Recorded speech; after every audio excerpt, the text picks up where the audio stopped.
Hello everyone, नमस्कार। स्वागत है आपका अपने यूट्यूब चैनल इलेक्ट्रिकल स्टडी में। जैसे कि दोस्तों लाइनमैन और एसएसए से रिलेटेड हमारी टेक्निकल सीरीज चल रही थी, इसके 15 पार्ट दोस्तों हमने अपडेट कर दिए हैं और 15 पार्ट के अंदर हमने 6 से 7 हज़ार प्लस क्वेश्चन अपडेट कर दिए हैं। वो पार्ट दोस्तों उनकी अलग से प्लेलिस्ट बना दी गई है, वो ज़रूर देख लें। और दोस्तों अभी तक हमारा आपने सिलेबस नहीं लिया है तो इस व्हाट्सअप नंबर पर, इस पर दोस्तों आप कॉल भी कर सकते हो और जो है मैसेज भी कर सकते हो। अभी तक आपने हमारा सिलेबस नहीं लिया तो वो जितना जल्दी हो परचेज कर लें। इस सिलेबस का चार्ज दोस्तों जो लिया जा रहा है वो 150 लिया जा रहा है। इसमें दोस्तों आपको 12,000 प्लस एमसीक्यू क्वेश्चन दिए जा रहे हैं। 12,000 क्वेश्चन एमसीक्यू करने के बाद दोस्तों ऐसा कोई क्वेश्चन नहीं छूट रह जाता जो एग्जाम में पूछा जाता हो। तो दोस्तों ये जो सिलेबस तैयार किया गया है, जो पिछले आपके एग्जाम्स हुए हैं उनको देखते हुए तैयार किया गया है। अभी हाल ही में जो एग्जाम दोस्तों टेक्नीशियन का हुआ था HPSSC का, वो इसी सिलेबस में दोस्तों ये सारे के सारे क्वेश्चन कवर हुए हैं। जिसने हमारा सिलेबस दोस्तों ले रखा था उनको पता भी है। तो दोस्तों चैनल पर अगर नए आए हो तो चैनल को सब्सक्राइब जरूर कर लें ताकि लेटेस्ट वीडियो की अपडेट आप तक पहुँचती रहे। और वीडियो को दोस्तों लाइक जरूर कर दें। बिना टाइम बर्बाद किए शुरू कर लेते हैं दोस्तों आज के फर्स्ट क्वेश्चन से।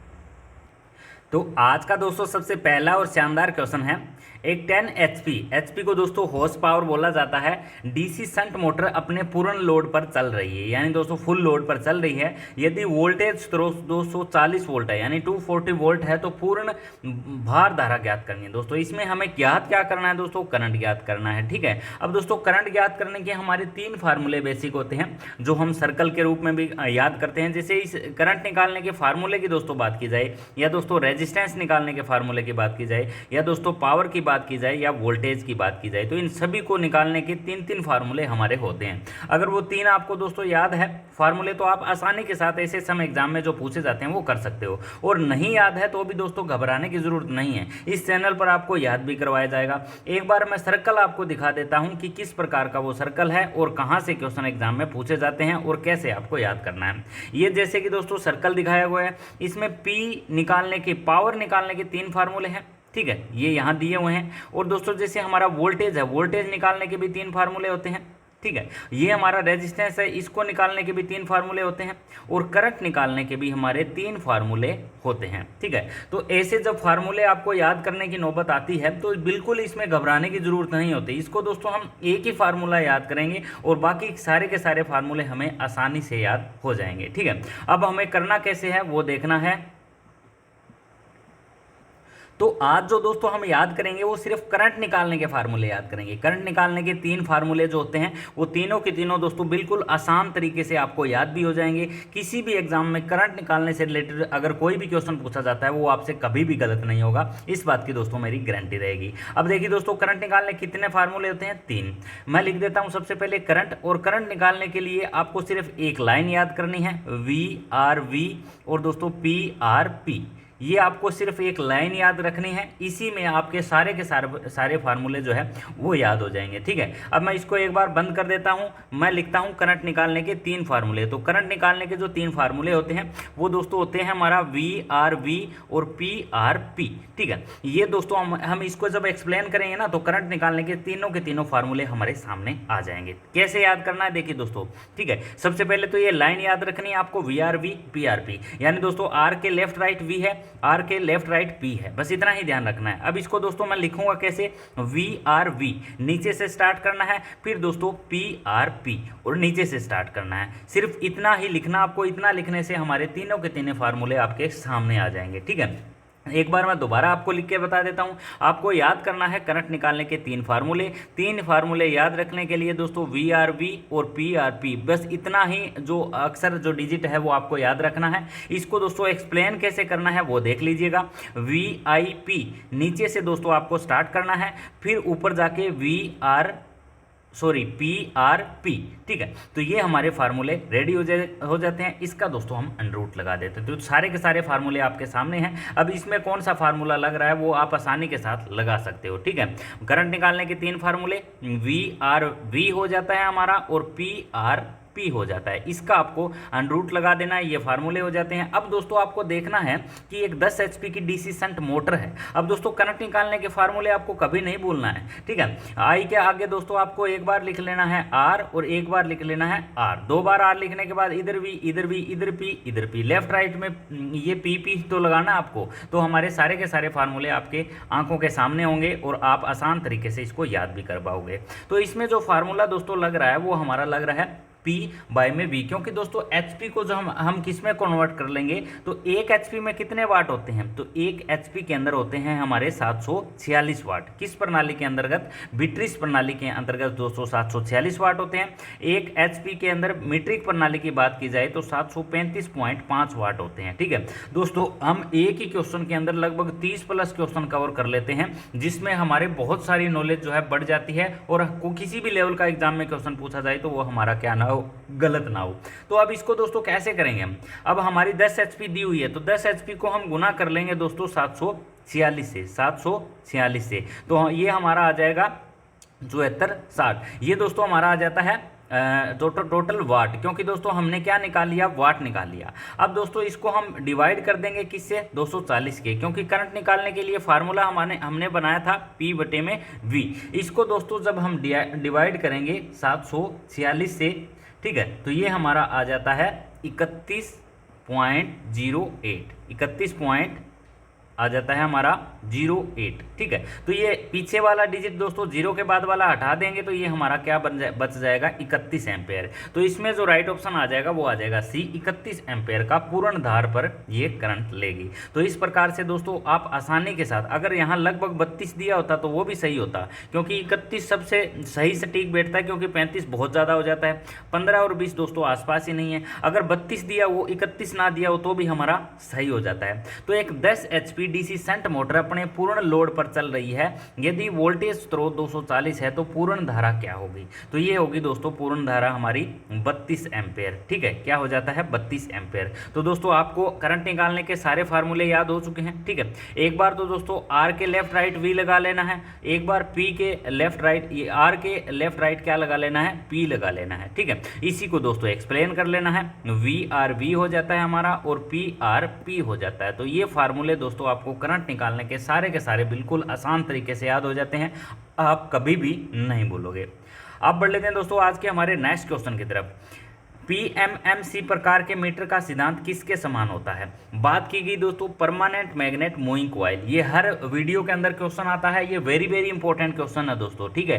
पीएमएमसी की बात करें तो ये भी इंपॉर्टेंट है, एमआई की बात करें तो ये भी हमारा इंपॉर्टेंट है। एमआई प्रकार के जो इंस्ट्रूमेंट होते हैं दोस्तों ये एसी डीसी दोनों पर काम करते हैं, एसी और डीसी दोनों सप्लाई पर। पीएमएमसी जो मीटर होते हैं दोस्तों ये केवल किस सप्लाई पर काम करते हैं, डीसी सप्लाई पर काम करते हैं। तो ये किसके समान होते हैं, तो ये डीसी मोटर के समान होते हैं। किसके समान, डीसी मोटर के समान, क्योंकि दोस्तों डीसी मोटर की बनावट और इन मीटरों की बनावट एक जैसी होती है। इसमें दोस्तों नॉर्थ साउथ पोल है, इसके अंदर भी दोस्तों वाइंडिंग की गई है, ये जैसे हमारी डीसी मोटर ले लेते हैं हम, ठीक है। और जो हमारा ये मीटर होता है ये भी दोस्तों सेम होता है, इसके अंदर भी ऐसा ही होता है, ठीक है। इसके अंदर हम पॉइंटर लगा देते हैं, जब ये दोस्तों मैग्नेटिक फील्ड इसके अंदर बनता है तो ये पॉइंटर आगे चलकर हमें क्या देता है, डिफ्लेक्टिंग टॉर्क के कारण रीडिंग देता है। तो ये पीएमएमसी प्रकार का जो मीटर होता है इसका सिद्धांत किसके समान होता है, तो इसका सिद्धांत हमारा होता है दोस्तों डीसी मोटर के। तो राइट ऑप्शन हमारा हो जाता है option B, direct current motor. PMMC की फुल फॉर्म हो जाती है दोस्तों हमारा परमानेंट मैग्नेट मूविंग कॉइल, और ये दोस्तों किस सप्लाई पर काम करता है, सिर्फ डीसी सप्लाई पर काम करता है। अल्टरनेटिंग यानी एसी के लिए कौन सा मीटर होता है हमारा, एमआई टाइप, जिसको मूविंग आयरन टाइप मीटर कहते हैं। आज का दोस्तों हमारा नेक्स्ट क्वेश्चन है 66 केवी संचरण लाइन में किस प्रकार का ACSR चालक प्रयोग किया जाएगा। 66 केवी दोस्तों लाइन है, इसमें आपसे चालक पूछा गया है, बहुत ही अच्छे लेवल का क्वेश्चन बन जाता है और पिछले प्रीवियस ईयर HPSSC के एग्जाम में ये क्वेश्चन दोस्तों पूछा भी गया है। तो सबसे पहले दोस्तों क्वेश्चन हमारा हो जाता है कि ACSR की फुल फॉर्म क्या होती है। फुल फॉर्म से रिलेटेड दोस्तों हर बार मैं क्वेश्चन करवाता हूं। ACSR की फुल फॉर्म हमारी हो जाती है एल्यूमिनियम कंडक्टर स्टील रेनफोर्स्ड, ठीक है, एल्यूमिनियम कंडक्टर स्टील रेनफोर्स्ड। जो 66 केवी की दोस्तों लाइन होती है उसमें किस प्रकार का ACR जो है यूज किया जाता है, तो वो यूज किया जाता है दोस्तों डॉग टाइप। जो डॉग टाइप ACSR होता है दोस्तों, ये 66 kV तक की लाइन के अंदर यूज किया जाता है। इसके बाद अगर क्वेश्चन पूछा जाए कि 66 kV से ऊपर 132 kV में कौन सा यूज किया जाता है, तो 132 kV के अंदर यूज किया जाता है दोस्तों panther type ACSR, aluminium conductor steel reinforced. उसके बाद अगर पूछा जाए दोस्तों 200 kV तक कौन सा यूज किया जाता है, या दोस्तों पूछ लिया जाए जेब्रा टाइप जो है वो किस में यूज किया जाता है, तो जेब्रा टाइप की दोस्तों यहाँ पे बात की जाए तो ये हमारा आ जाता है 200 kV तक, 200 kV तक इसके अंदर यूज करते हैं। मूज टाइप अगर पूछ लिया जाए तो ये दोस्तों सबसे ज़्यादा ACSR यूज किया जाता है 400 kV तक सप्लाई के अंदर। तो ये सभी के सभी क्वेश्चन दोस्तों वेरी वेरी इंपॉर्टेंट है। ACSR पैंथर टाइप पूछा जाए ACSR कितने kV तक यूज करते हैं, तो 132 kV। मूज टाइप पूछा जाए तो दोस्तों 400 kV तक यूज करते हैं। जेब्रा टाइप पूछा जाए तो 200 kV तक यूज करते हैं। अगर दोस्तों क्वेश्चन पूछा जाए डोग टाइप, तो डोग टाइप जो यूज करते हैं वो दोस्तों हम यूज करते हैं 66 kV तक। और सबसे मोस्ट इंपॉर्टेंट यही क्वेश्चन बनता है, 66 kV से रिलेटेड ही क्वेश्चन सबसे ज़्यादा बार पूछा जाता है। ACR की फुल फॉर्म दोस्तों ACSR की फुल फॉर्म हमारी हो जाती है। नेक्स्ट जो क्वेश्चन दोस्तों दिया गया है बहुत अच्छे लेवल का है, कितने HP से अधिक मोटरों में ऑटो ट्रांसफार्मर स्टार्टर इस्तेमाल किए जाते हैं। सबसे बेसिक जो स्टार्टर आते हैं दोस्तों वो आते हैं हमारे DOL starter, very very important है, सबसे पहले यही यूज किए जाते हैं, ठीक है, जो 5 से 7 HP की मोटरों के अंदर यूज किए जाते हैं। उसके बाद जो स्टार्टर आ जाते हैं दोस्तों वो हमारे आ जाते हैं सेकेंड नंबर के अंदर। सेकेंड नंबर के अंदर दोस्तों आ जाते हैं हमारे स्टार डेल्टा स्टार्टर। कौन से आ जाते हैं, स्टार डेल्टा स्टार्टर, ठीक है। 5 से 7 या दोस्तों 10 HP तक की मोटरों के अंदर जो है ये यूज किए जाते हैं। ये स्टार डेल्टा स्टार्टर दोस्तों मैनुअली भी होते हैं, ऑटोमेटिक भी होते हैं और रिमोट कंट्रोल भी होते हैं। 3 प्रकार के स्टार डेल्टा स्टार्टर दोस्तों आपको मार्केट में मिल जाएंगे। थर्ड जो आते हैं दोस्तों वो आते हैं हमारे ऑटो ट्रांसफार्मर स्टार्टर। ये दोस्तों 20 HP से ऊपर की मोटरों के अंदर, 20 हॉर्स पावर की HP की ऊपर की मोटरों के अंदर दोस्तों इस प्रकार के स्टार्टर यूज किए जाते हैं। ऑटो ट्रांसफार्मर स्टार्टर का दोस्तों वर्किंग सिस्टम समझना जो है बहुत ज़्यादा जरूरी है, क्योंकि यहाँ से भी क्वेश्चन कई बार एग्जाम में देखे जाते हैं।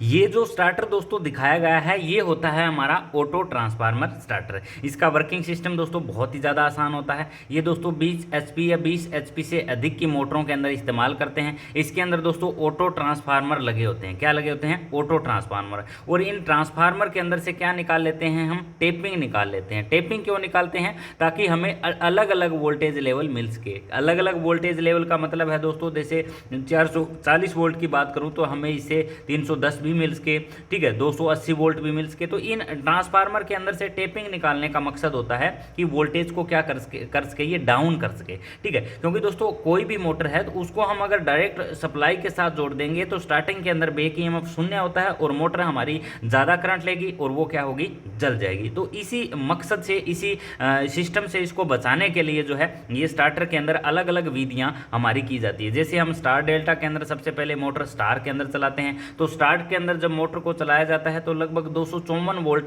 जो है स्टार के अंदर मोटर को मिलते हैं और मोटर आसानी पूर्वक स्टार्ट हो जाती है। अगर DOL की बात करें तो ये छोटी मोटर के अंदर यूज किया जाता है तो वो आराम से स्टार्ट हो जाती है।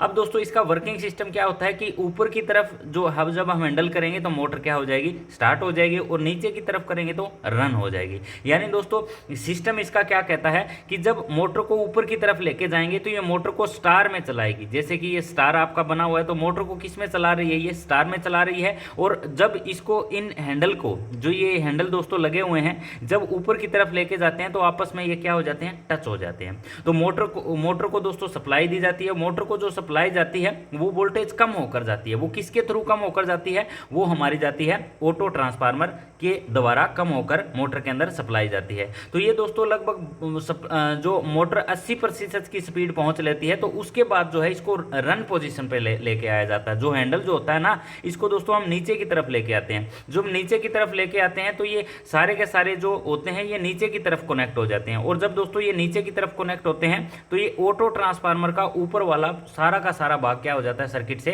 कट हो जाता है और मोटर हमारी डायरेक्ट सप्लाई के साथ जोड़ दी जाती है। दोस्तों ऑटो ट्रांसफार्मर जो क्या करता है, वोल्टेज को डाउन करके मोटर के अंदर पहुंचाता है। जब मोटर कम वोल्टेज के साथ जो है मोटर के अंदर वोल्टेज जाएंगे तो उसके बाद मोटर क्या होगी, कम करंट लेगी और मोटर आसानी से जो है स्टार्ट हो जाएगी। अगर दोस्तों डायरेक्ट सप्लाई के साथ हम मोटर को जोड़ेंगे तो मोटर हमारी जल जाएगी। तो ऑटो ट्रांसफार्मर के अंदर ये टेपिंग क्या करती है, टेपिंग निकालने के बाद जो है, जैसे इसमें से और भी टेपिंग आप निकाल सकते हो, ठीक है। तो इसमें क्या होगा, जिस टेपिंग पर हम जो है इसको सेलेक्ट करेंगे उतनी ही टेपिंग जो है हमारी काम करेगी, उतने ही वोल्टेज डाउन होकर मोटर के अंदर मिलेगी। तो इस प्रकार से इसका वर्किंग सिस्टम समझ के हम ऑटो ट्रांसफार्मर स्टार्टर कहाँ यूज किया जाता है, इसका मेनली फंक्शन क्या होता है, जब रन कब करता है दोस्तों, जब मोटर 80% स्टार्ट हो जाती है तो उसके बाद इस ऑटो ट्रांसफार्मर को हटाकर डायरेक्ट किस सप्लाई के साथ जोड़ दिया जाता है, तो डायरेक्ट 3 फेज की जो सप्लाई आ रही है उसके साथ इसको कनेक्ट कर दिया जाता है। ऊपर वाला भाग क्या हो जाता है, पूरा का पूरा कट हो जाता है। तो ये इसका दोस्तों बेसिक सा प्रिंसिपल है।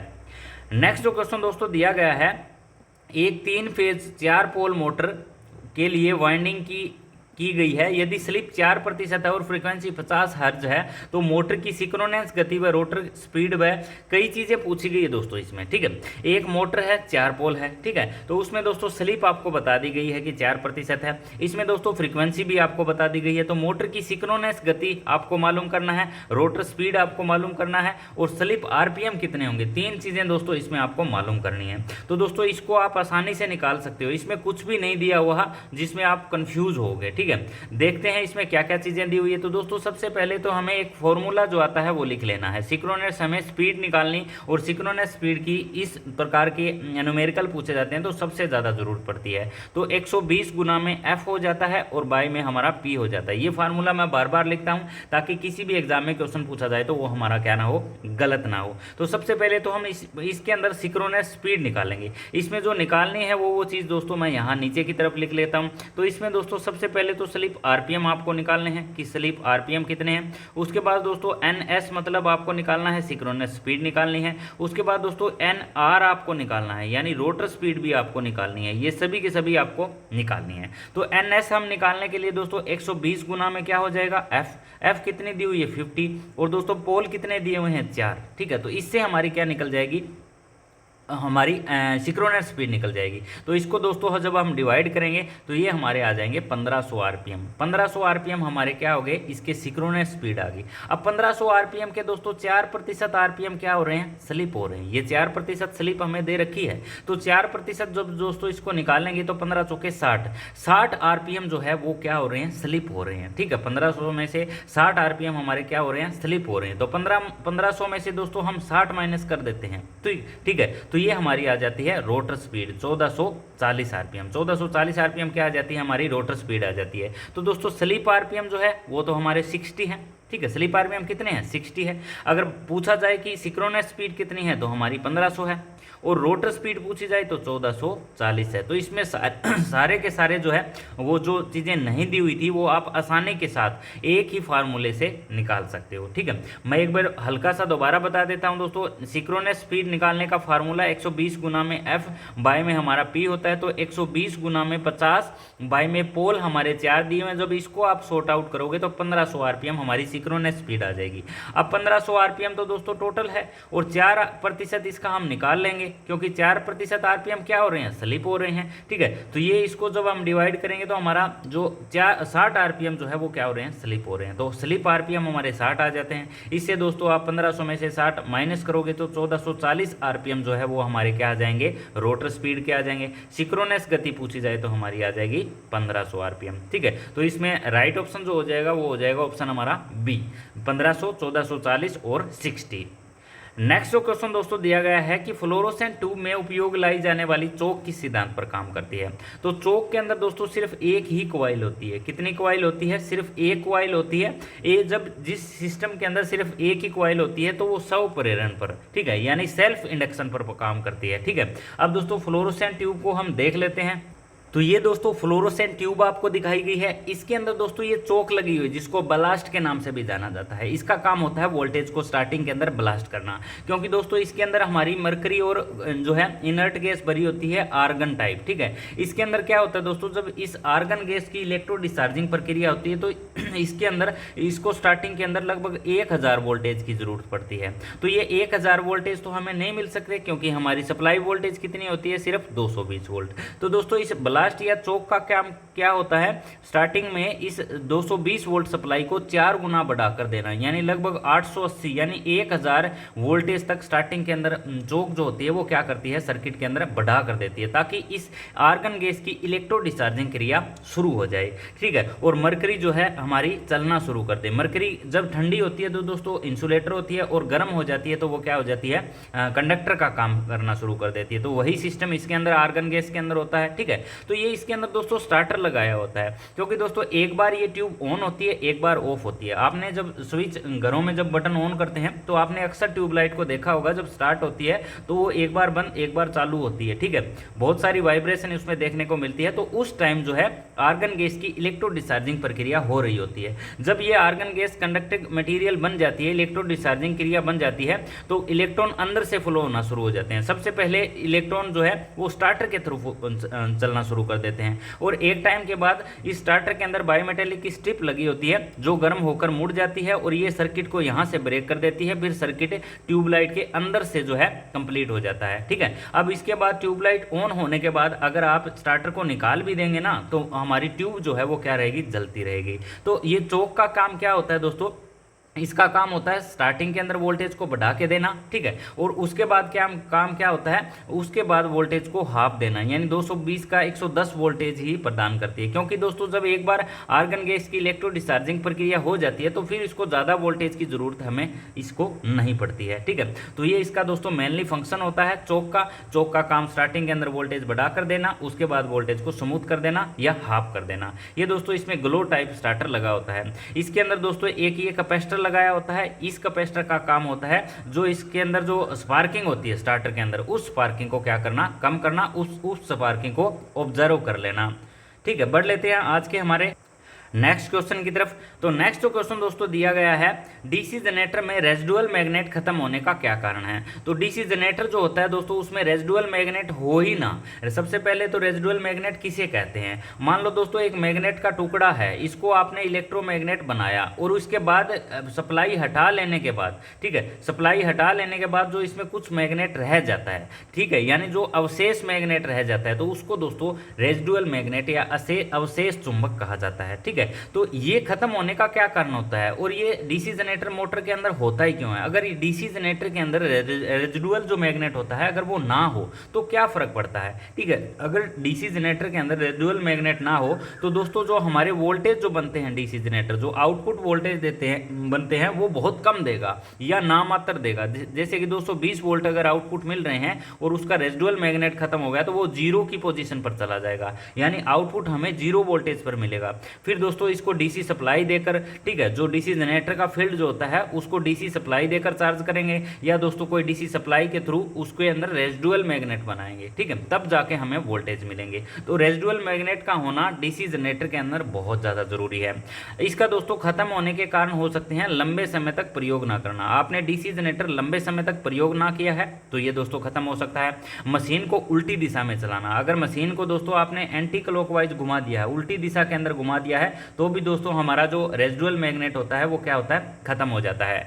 अधिक तापक्रम, आपने देखा ही होगा दोस्तों मैग्नेट की जो मैग्नेटिक चुंबकत्व जो शक्ति होती है, अगर उसको दोस्तों गर्म किया जाए तो इसके अंदर इस पावर, इसकी मैग्नेटिज्म जो पावर होती है वो क्या होती है, कम होती है। ठीक है, तो हीट जो होती है दोस्तों वो मैग्नेट की शक्ति को क्या करती है, कम करती है। उसके बाद दोस्तों बढ़ लेते हैं नेक्स्ट क्वेश्चन की तरफ। डीसी मशीनों की रेटिंग किस में ली जाती है। तो डीसी मशीनों की रेटिंग दोस्तों एचपी के अंदर ली जाती है, बीएचपी के अंदर ली जाती है, एफएचपी का नाम आपने सुना होगा, मोटरों की ली जाती है। ठीक है, ये दोस्तों फ्रिक्शनल हॉर्स पावर की मोटरें होती है। जो 1 एचपी से कम की मोटरें होती है ना दोस्तों उसको फ्रिक्शनल हॉर्स पावर बोला जाता है। ये दोस्तों बीएचपी हो जाती है। डीसी मोटर की रेटिंग ली जाती है ब्रेक हॉर्स पावर जिसको बोला जाता है। ठीक है, एसी के अंदर हम डायरेक्ट बोल देते हैं हॉर्स पावर। तो दोस्तों ये जो इसके अंदर जो राइट ऑप्शन रहेगा ना वो रहेगा हमारा किलोवाट। ठीक है, क्योंकि दोस्तों इसमें एचपी ऑप्शन नहीं दिया हुआ है। ठीक है, और एचपी 1 एचपी के अंदर दोस्तों कितने वाट होते हैं, 746 वाट। ये किसके अंदर होते हैं, ब्रिटिश प्रणाली के अंदर। एक मीट्रिक प्रणाली के अंदर होते हैं दोस्तों 735.5 वाट। ठीक है, तो किलोवाट भी दिया जा सकता है और एचपी भी दिया जा सकता है। इसके अलावा क्वेश्चन दोस्तों पूछा जाए कि ट्रांसफार्मर की रेटिंग किस में ली जाती है, तो ट्रांसफार्मर की रेटिंग दोस्तों केवीए में ली जाती है। ये क्यों ली जाती है हम दोस्तों नेक्स्ट वीडियो में दोस्तों या जब इसका स्पेशल टॉपिक आएगा उसमें जरूर जिक्र करेंगे। कम्यूटेशन दोस्तों कितने प्रकार की होती है, तो कम्यूटेशन की बात यहाँ पे की जाए तो राइट ऑप्शन जो होगा वो ए रहेगा दोस्तों। हमारी कम्यूटेशन जो होती है वो दो प्रकार से होती है, ठीक है। कम्यूटेशन होती क्या है तो इसको भी समझना बहुत ज़्यादा जरूरी है।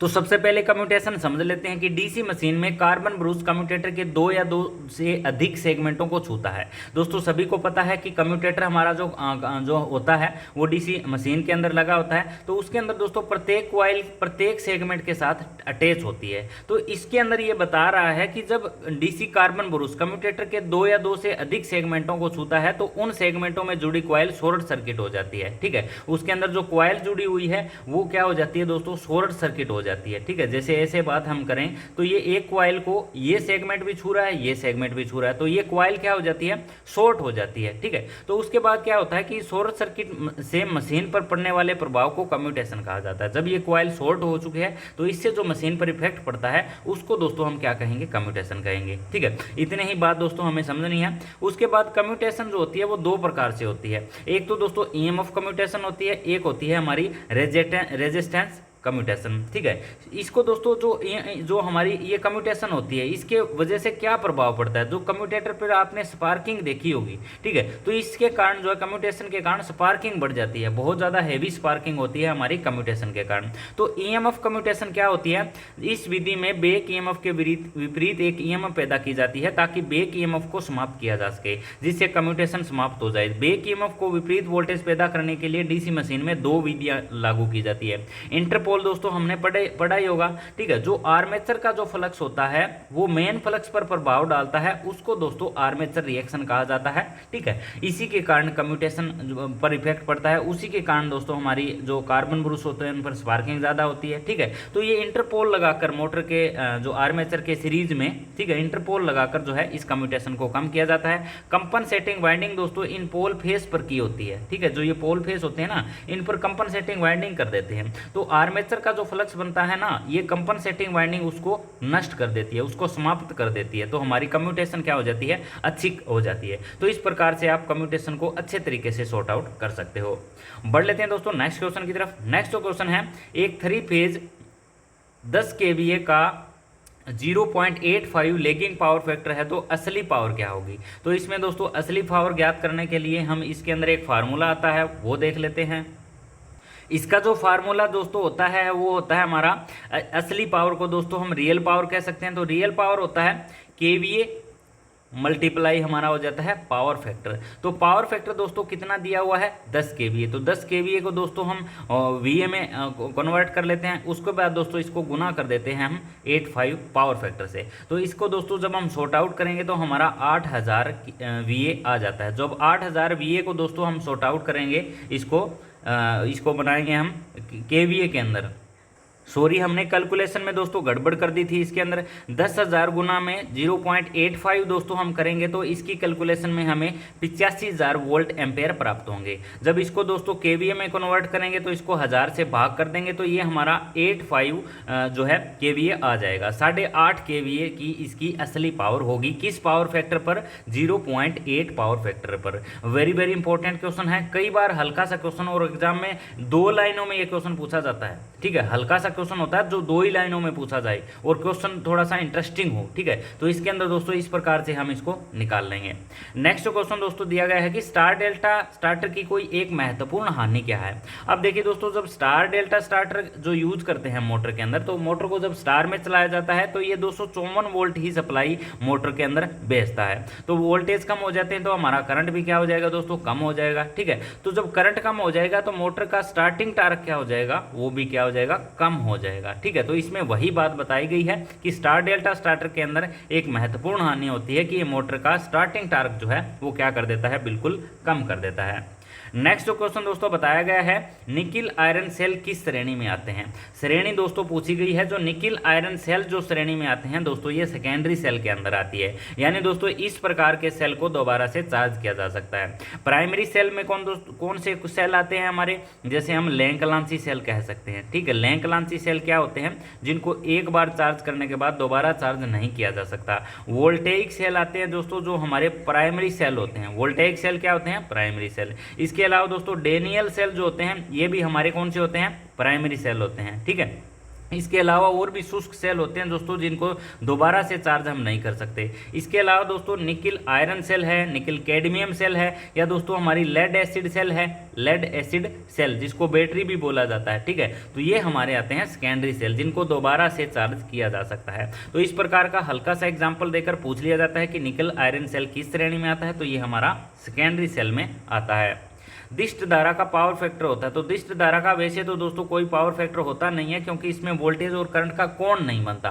कोण केवल किस सप्लाई में संभव है, वो दोस्तों हमारा एसी सप्लाई में संभव है। तो इसका जो डीसी सप्लाई का पावर फैक्टर लिया जाता है, वो हमेशा यूनिटी लेके चलते हैं, इकाई पावर फैक्टर जो है इसका लिया जाता है। नेक्स्ट जो क्वेश्चन दोस्तों दिखाया गया है, बहुत इंटरेस्टिंग लेवल का है। इसमें सिर्फ आपको दोस्तों करंट निकालना है। ठीक है, तो करंट निकालने के सारे फार्मूले दोस्तों मैं करवा चुका हूं। पावर आपको दी गई है और किलो ओम आपको दिया गया है। ठीक है दोस्तों, ये के ओम दिया हुआ है 5 किलो ओम। ठीक है, और पावर दे दी गई। तो दोस्तों इसमें आपको सिर्फ करंट निकालनी है। तो करंट आपको निकाल के कॉमेंट बॉक्स के अंदर आपको इसका रिप्लाई करना है। ये आपके लिए दोस्तों दिया गया है। नेक्स्ट क्वेश्चन है, निम्न में से एक मोटर बताएं जिसको एसी और डीसी दोनों सप्लाई देकर चलाया जाता है। तो एसी जो मोटर होती है दोस्तों, वो हमारी सिंक्रोनेंस मोटर होती है। सिंक्रोनेंस मोटर के अंदर दोस्तों आरएमएफ जो है पैदा करने के लिए, जनरेट करने के लिए एसी और डीसी दोनों प्रकार की सप्लाई दी जाती है, रोटेटिंग मैग्नेटिक फील्ड पैदा करने के लिए। तो हमारी एसी कौन सी मोटर हो जाती है, सिंक्रोनस मोटर। नेक्स्ट जो क्वेश्चन दोस्तों दिया गया है, वोल्टेइक सेल में एनोड, ये नोड लिखा हुआ दोस्तों, इसको पढ़ेंगे हम एनोड। एनोड जो होता है वो किस धातु का बनाया जाता है। तो वोल्टेइक जो सेल होता है दोस्तों, वो 0.8 वोल्ट के लिए बनाया जाता है। इसका जो एनोड जो बना होता है दोस्तों, वो तांबा का बना होता है। और जो कैथोड जो बना होता है, कैथोड को दोस्तों हम क्या कहते हैं, माइनस, और एनोड को क्या कहते हैं दोस्तों, प्लस, पॉजिटिव। ठीक है, तो ये किसका बना होता है, जस्ते का। ठीक है, जो हमारा कैथोड जो बना होता है वो जस्ते का, और एनोड जो बना होता है वो दोस्तों बना होता है तांबा का।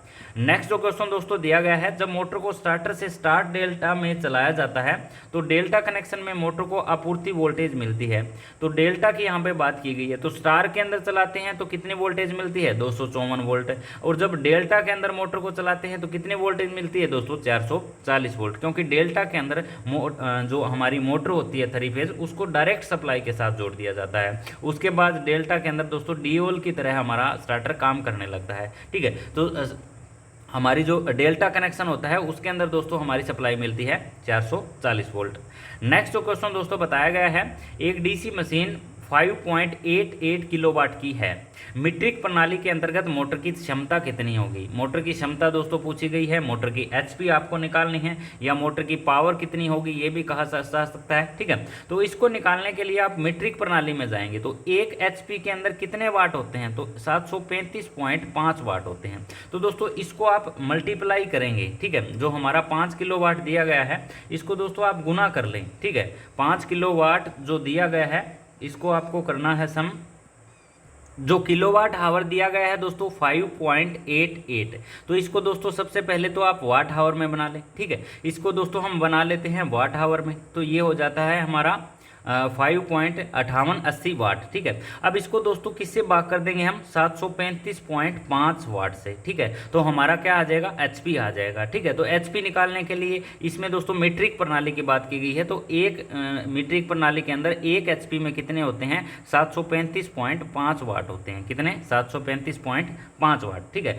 तो जब इसको दोस्तों हम सॉर्ट आउट करेंगे तो ये आ जाएगा हमारा 7.99 एचपी, 7.99 एचपी। तो ये दोस्तों हमारा आ जाता है 8 एचपी। तो एक डीसी मशीन 5.88 किलोवाट की है, तो मीट्रिक प्रणाली के अंतर्गत मोटर कितनी क्षमता होगी, तो मोटर 8 HP की होगी। ठीक है, इसके अंदर दोस्तों किलोवाट दिया गया है, तो इसको वाट आवर आप बना लें। वाट आवर बनाने के बाद दोस्तों इसको 735.5 से आप भाग दे दें तो आसानी के साथ जो है इसको आप हल करके निकाल सकते हो। ठीक है, ये एक टाइप से इसमें स्टेटमेंट एरर हो सकता है। ये हमारा दिया हुआ है 5880 वाट। ठीक है, 5880 वाट दिया गया है, इसको दोस्तों आपको 7.5 से सिर्फ डिवाइड करना है तो हमारी क्या निकल जाएगी, HP निकल जाएगी। नेक्स्ट जो क्वेश्चन दिया गया है, सोल्डरिंग आयरन की बिट बनी होती है। तो सोल्डरिंग आयरन की जो बिट बनी होती है ये दोस्तों किसकी बनी होती है, कॉपर की बनी होती है। जो आगे वाली बिट जो होती है ना, जो आगे वाला पार्ट होता है, ठीक है, ये किसका बना होता है, तो ये कॉपर का बना होता है। पीछे दोस्तों हमारा क्या लगा होता है, हैंडल लगा होता है इस टाइप से। ठीक है, ये आपका सोल्डरिंग आयरन हो जाता है, ये इसका वायर हो जाता है। जो यहाँ की जो ये बिट लगी होती है इसकी बात की गई है, ये किसकी बनी होती है, तो ये दोस्तों तांबा की बनी होती है। इसके अंदर एक दोस्तों हीटिंग एलिमेंट लगा होता है, वो किसका बना होता है, तो वो दोस्तों यूरेका का वायर का बना होता है। किसका बना होता है, यूरेका वायर का। बहुत ज़्यादा इंपॉर्टेंट क्वेश्चन, बार बार ये पूछा जाता है।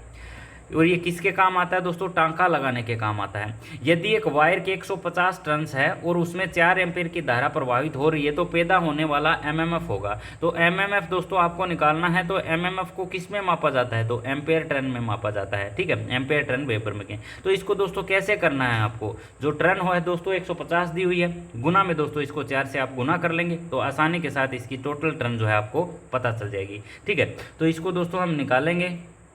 तो 150 को दोस्तों 4 से गुना करेंगे तो हमारा आ जाएगा 15 चौके 60। ठीक है, तो ये दोस्तों 600 एम्पेयर टर्न हमारा फ्लक्स आ जाएगा। इसमें दोस्तों ये ऑप्शन नहीं दिया हुआ है, इसमें ऑप्शन दिया जाना चाहिए था हमारा 600 एम्पेयर टर्न। तो ये दोस्तों इसका हमारा हो जाता है right option, 600 ampere turn. Next जो क्वेश्चन दोस्तों दिया गया है कि लेप वाइंडिंग कितने प्रकार की होती है। तो लेप वाइंडिंग की दोस्तों बात की जाए तो हमारी 5 प्रकार की लेप वाइंडिंग होती है। वेव वाइंडिंग जो होती है दोस्तों वो सिर्फ हमारी 1 प्रकार की होती है, लेकिन लेप वाइंडिंग जो होती है दोस्तों वो हमारी 5 प्रकार की हो जाती है। ठीक है, इसको दोस्तों डुप्लेक्स, ठीक है, मल्टीप्लेक्स, ठीक है, और ट्रिप्लेक्स, ऐसे करके ये 5 प्रकार की हमारी लेप वाइंडिंग हो जाती है। लेप वाइंडिंग को दूसरे किस नाम से जाना जाता है, पैरेलल वाइंडिंग के नाम से भी जाना जाता है। ठीक है, बहुत ज़्यादा इंपॉर्टेंट क्वेश्चन है।